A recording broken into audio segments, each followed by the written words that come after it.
और उनकी कमजोरी की भी चर्चा करेंगे। 3 राज्यों के चुनाव, उन राज्यों में जीत, 5 राज्यों के चुनाव, 3 राज्यों में जीत, हिंदी पट्टी, उसके बाद बल्ले बल्ले की बात होती है। लेकिन अपने मुख्यमंत्रियों के चुनाव में बीजेपी देखिए कि सप्ताह भर से ज़्यादा का समय लेती है, फिर जो कुछ होता है सामने दिखाई दे रहा है। छत्तीसगढ़, मध्य प्रदेश और राजस्थान में बगावत के सुर भले उस हिसाब से दिखाई न दे रहे हों, जैसा धनंजय जी कह रहे हैं, मीडिया का एक धड़ा जो है वो किस ढंग से तोड़ मरोड़ करके या ऊपर से एक दूसरी चादर से ढक करके खबरों को दिखाता है, ये सब कुछ हम लोग देख रहे हैं। ऐसे में बीजेपी की मजबूती और कमजोरी, राहुल गांधी की हम मजबूती कमजोरी की बात या कांग्रेस की मजबूती कमजोरी की बात कर रहे हैं, उसके आगे और यहाँ से ज़रा ये ज़रूर समझना चाहेंगे हम, एक बात बहुत महत्वपूर्ण कह रहे थे, चूंकि आप उत्तर प्रदेश में हैं बैठे हुए, इसलिए भी ये समझना चाहूँगा कि 2014 में 72 सीटें आती हैं बीजेपी को, 2019 में उत्तर प्रदेश में 62 सीटें आती हैं बीजेपी को, और 2019 में तब जबकि एक राष्ट्रवाद की आंधी बहती है, जहां देखिए जिसको भी अगर किसी पत्थर को खड़ा कर दिए तो वो भी जीत के आ गया मोदी के नाम पे या राष्ट्रवाद के नाम पे।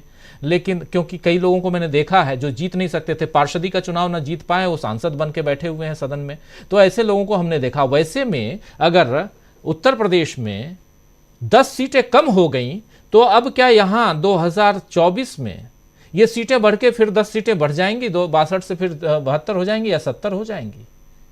जरा यहाँ मजबूती और कमजोरी बताइए जरा। नहीं, मुझे नहीं लगता।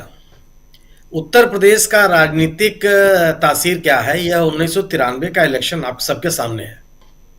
1992 में बाबरी मस्जिद गिरी थी, सांप्रदायिकता अपने चरम पे था, कमंडल की राजनीति चरम पर थी, और उस समय कहा जा रहा था कि जब विधानसभा का चुनाव होगा तो भारतीय जनता पार्टी सत्ता में आएगी।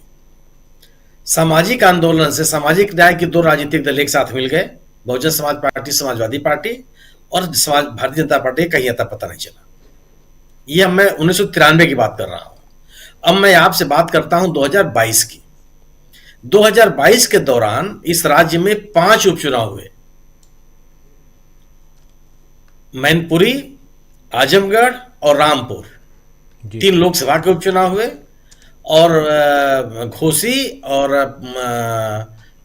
खतौली, ये 2 विधानसभा के उपचुनाव हुए। हाँ, रामपुर का विधानसभा का में 6 कुल उपचुनाव हुए। इन उपचुनावों का में आप सबसे पहला उपचुनाव हुआ था खतौली का। खतौली के उपचुनाव में यह मुजफ्फरनगर की परंपरागत विपक्ष की सीट थी, लेकिन ध्रुवीकरण की राजनीति में भारतीय जनता पार्टी ने इस सीट को विपक्ष से छीन लिया। चरण सिंह का इलाका रहा है, और चरण सिंह जी ने किसानों को जाति बिरादरी से ऊपर उठ करके सबको एकत्रित किया था, और कभी भारतीय जनता पार्टी या जनसंघ वहां जीत नहीं पाई थी। लेकिन 2017 के चुनाव में बीजेपी वहां जीती। 2022 का भी चुनाव जीत गई, लेकिन 2022 के उपचुनाव में हार गई, और हार जीत भी 200-400 वोट का नहीं है, अच्छे खासे वोट का है।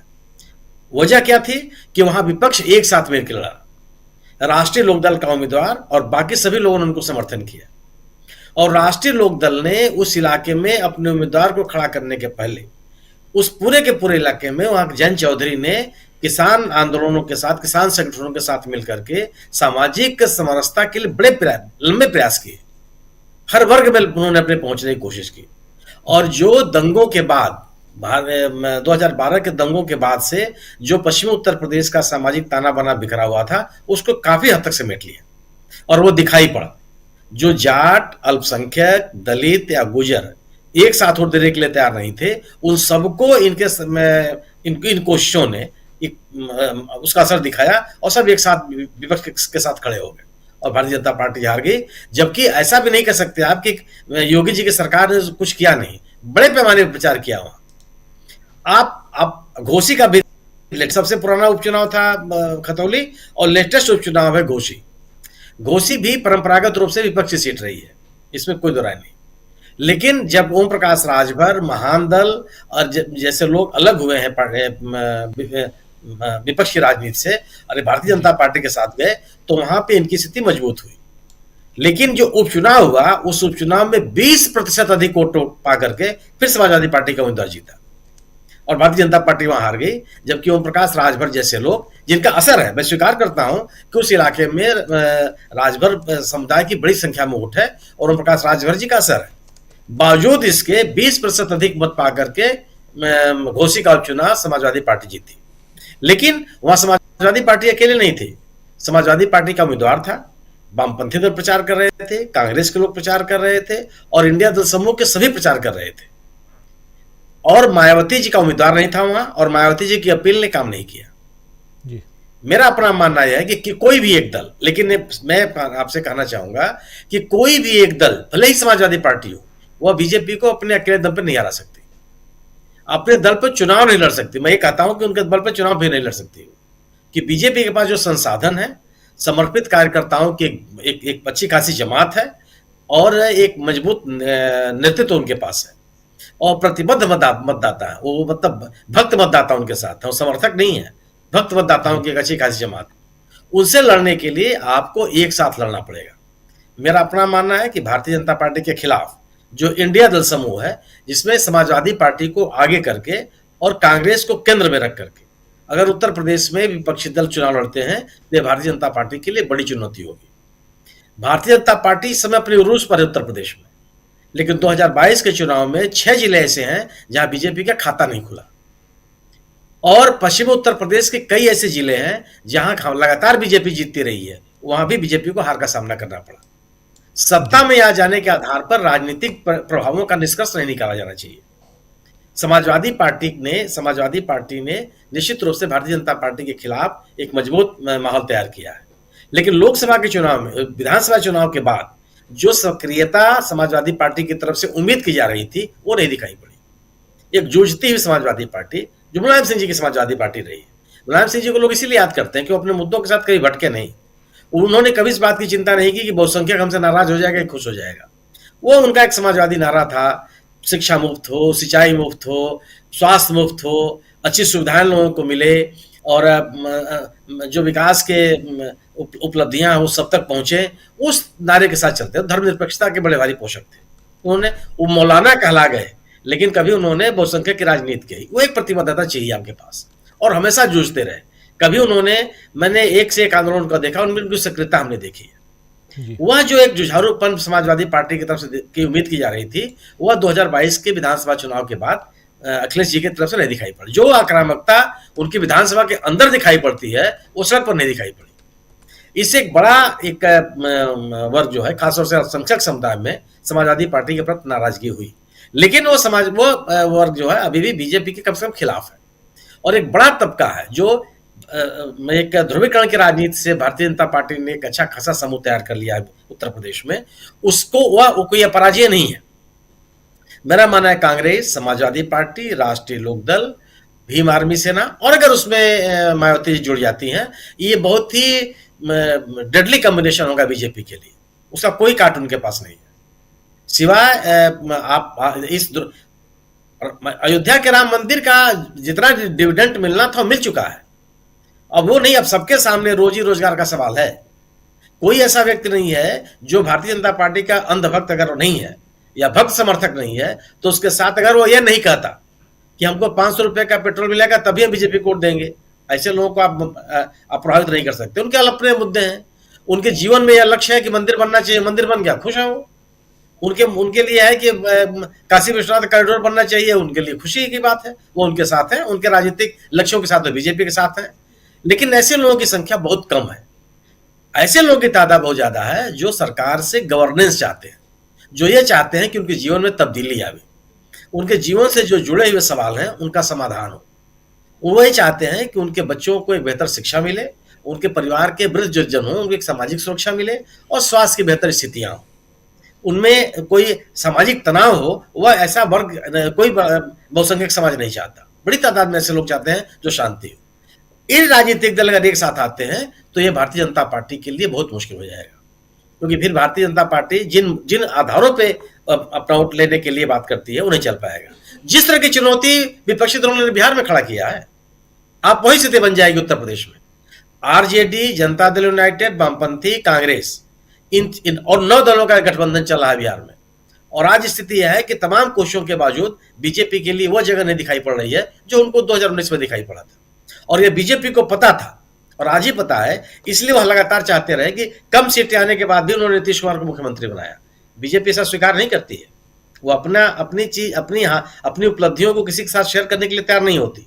लेकिन उनको ये पता था कि बिहार में बिना नीतीश कुमार के या बिना किसी बैसाखी के वो आगे नहीं चल सकते, तो उन्होंने नीतीश कुमार जी को आगे रखा।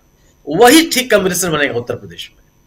और मेरा अपना ये मानना है कि जो 3 राज्यों के विधानसभा चुनाव हुए, भारतीय जनता पार्टी जीती है, ये उसके लिए उपलब्धि है। लेकिन ऐसा नहीं है कि उसने कांग्रेस का सफाया कर दिया। इसी चुनाव में राजस्थान में 9 लोकसभा की सीटें ऐसी हैं जहां पे या तो कांग्रेस को ज्यादा वोट मिले हैं या उस लोकसभा के अंतर्गत आने वाले विधानसभा सीटों को कांग्रेस से ज्यादा जीता है। जी। जबकि पिछले लोकसभा चुनाव में क्या स्थिति थी? कुछ नहीं। अगर आप मध्य प्रदेश में आएंगे तो 4 सीटें ऐसी हैं लोकसभा की जहां पे कांग्रेस का परफॉर्मेंस बीजेपी से बेहतर है, और 3 लोकसभा सीटें ऐसी हैं छत्तीसगढ़ में जहां पे कांग्रेस की उपलब्धियां बेहतर हैं बीजेपी की तुलना में। लोगों ने कांग्रेस के मुद्दों को खारिज नहीं किया, लोगों ने अपने जीवन से जुड़े हुए सवालों को खारिज नहीं किया है, वो उनके साथ खड़े हैं। सवाल केवल यही है कि आप इस तरह का राजनीतिक माहौल बना में सभी पक्षधर कि वह बीजेपी के साथ लड़ रहे हैं। जनता के साथ जुड़े हुए जो सवाल है, जो धनंजय जी ने कहा कि आपको हर मुद्दे पर लड़ना पड़ेगा, आप ऐसी ताकतों से लड़ रहे हैं जो कोई चीज छोड़ना नहीं चाहते, चाहे गलत तथ्य रखने हो, एक अलग तरह का नैरेटिव बनाना हो, कि कोई भी तरीका हो। कोई राजनीतिक नैतिकता में ऐसे लोगों की आस्था नहीं है। वह किसी को लेवल प्लेइंग ग्राउंड देने के लिए तैयार नहीं है। वह यह कोशिश करते हैं कि हमारे विरोधी के पास कुछ भी न रहे। ऐसी ताकतों से लड़ने के लिए आपके पास संगठन, बूथ का मैनेजमेंट, जो एक चुनाव का प्रबंधन होता है, उस चुनाव प्रबंधन के साथ आप तेलंगाना आप देखिए ना, तेलंगाना में केवल रेड्डी साहब के बाद माने जो भारत जोड़ो यात्रा के दौरान राहुल गांधी ने किया, राहुल गांधी ने एक 18 दिन 20 दिन वहां खर्च किया, एक राजनीतिक माहौल बनाया। रेड्डी साहब ने उस अभियान को और आगे बढ़ाया, और उस यात्रा के खत्म होने के बाद जो वहां के मुख्यमंत्री हैं उन्होंने यात्रा शुरू कर दी। उस मुद्दे जो राजनीतिक माहौल बना था राहुल गांधी की भारत जोड़ो यात्रा से, उस माहौल को जिंदा रखा और सरकार के खिलाफ एक एंटी इनकम्बेंसी की जबरदस्त माहौल तैयार की। सरकार के खिलाफ जो राहुल गांधी ने मुद्दे तैयार किए थे अपनी सभाओं में, उस मुद्दों को जीवित रखा और तेलंगाना के सभी इलाकों में लेके गए। परिणाम क्या हुआ कि चुनाव के अंतिम दिन तक, मतदान के दिन तक वो सभी मुद्दे जीवित रहे और लोगों ने कांग्रेस को समर्थन दे दिया। उस कांग्रेस को समर्थन दिया जब ये अखंड माने अविभाजित आंध्र प्रदेश का हिस्सा होता था, तब लोगों ने समर्थन नहीं दिया था इतने बड़े पैमाने पर कांग्रेस को, जो इस बार चुनाव में लोगों ने समर्थन दिया कांग्रेस के लिए। आवश्यकता केवल ये कि जो मुद्दे आप खड़े कर रहे हैं उन मुद्दों को आप एकदम लगातार जीवित रखें। तेलंगाना में कांग्रेस के अपने मुद्दे की बात थी, उसे जीवित रखा। अन्य राज्य में उसको अन्य छोटे छोटे जो दल हैं या बड़े दल हैं, उनमें उसके सहयोग की आवश्यकता है। विपक्ष की विश्वसनीयता कांग्रेस की वजह से है। संगठन उन दलों के पास है जो विभिन्न राज्यों में बहुत मजबूती के साथ कायम है। इसलिए कांग्रेस और स्थानीय दल इनके मिलने के बाद मुझे लगता है कि भारतीय जनता पार्टी के सामने जो राजनीतिक चुनौती खड़ी होगी उसका मुकाबला करने की स्थिति उनके पास नहीं है, क्योंकि जिस तरह का वातावरण बीजेपी ने तैयार किया है अपने समर्थकों के लिए ध्रुवीकरण का, वह सशक्तिकरण की राजनीति से खारिज होता है। सशक्तिकरण का मुद्दा सामान्य मुद्दा नहीं है। जाति जनगणना केवल नोटों की गिनती नहीं है, लोगों की गिनती नहीं है। इस बात का आश्वासन है कि आपके जीवन से जुड़े हुए सवालों का समाधान किया जाएगा। और मुझे नहीं लगता कि इस तरह के मुद्दे